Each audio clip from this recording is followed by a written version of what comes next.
not a good Labor Secretary. He's done a fantastic job.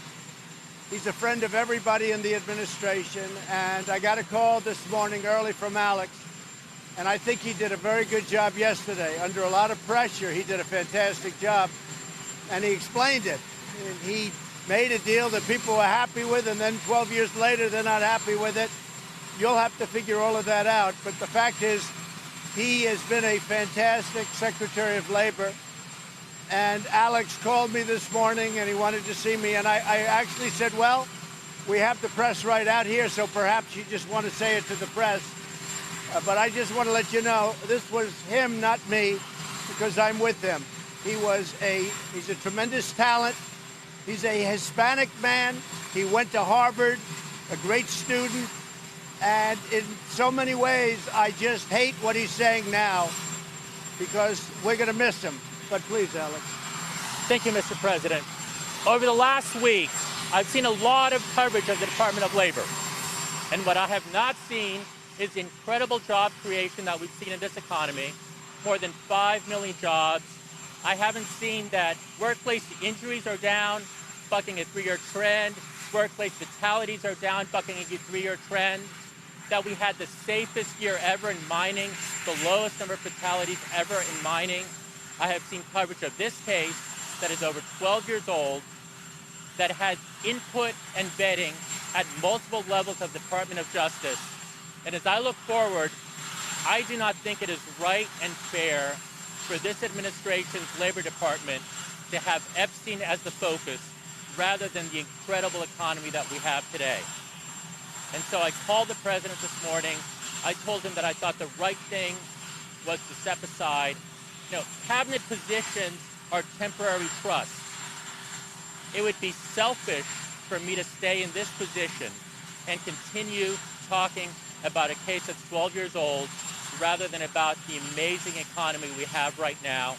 And so I submitted my resignation to the president effective 7 days from today, effective 1 week from today, earlier this morning.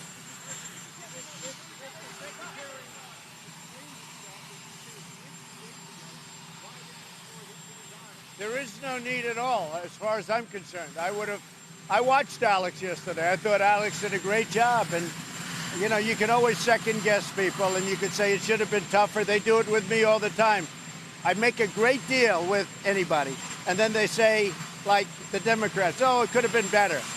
I got $1.2 billion settlement fine from a company, from ZTE.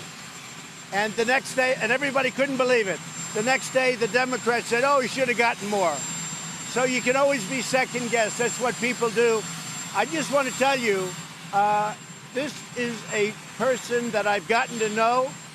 There hasn't been an ounce of controversy at the Department of Labor until this came up. And he's doing this not for himself. He's doing this for the administration. And Alex, I think you'll agree. I said, you don't have to do this. He doesn't have to do this. I do, and we have, as everybody knows, we have Pat Pizzella, who right now is a deputy, and he'll be acting for a period of time. I think you know Pat. He's a good man, highly recommended by Alex. But Pat is going to be acting, and we've already informed him.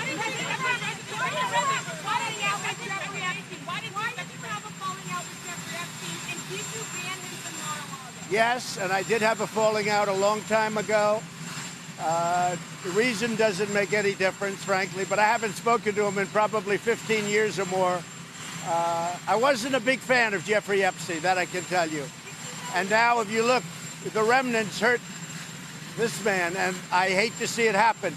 I will say this, and I say it again, and I say it loud and clear. Alex Acosta was a great Secretary of Labor. What he's done with plans, and you see the plans coming one after another. You're just about done with the 401k, and that happened. Things that nobody would even think of.